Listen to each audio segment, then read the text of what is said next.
Welcome back to lecture 13 of stock market course. एक ऐसा course जिससे आप मल्टी बैगर स्टॉक ढूंढ सकते हैं सिर्फ और सिर्फ 20 शॉर्ट्स में।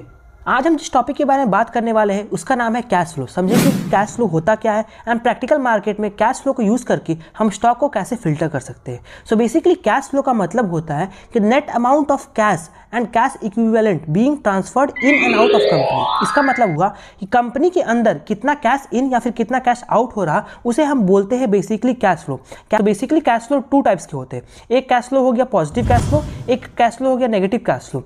अगर कंपनी प्रॉफिट कमा रही है देन जो कैश फ्लो होगा वो कंपनी का प्रॉफिट कैश फ्लो होगा, उसे हम बोलते हैं पॉजिटिव कैश फ्लो। दूसरा, अगर कंपनी को लॉस हो रहा देन वो कंपनी नेगेटिव रिटर्न दे रही है तो वो नेगेटिव कैश फ्लो हो जाएगा। तो हमें उन्हीं कंपनीज में इन्वेस्ट करना चाहिए जिसका कैश फ्लो पॉजिटिव हो एंड दिन ब दिन उसका कैश फ्लो इंक्रीज हो रहा, यानी कि profitability of the company increases day by day. तो हमें उन्हीं कंपनीज में इन्वेस्ट करना चाहिए।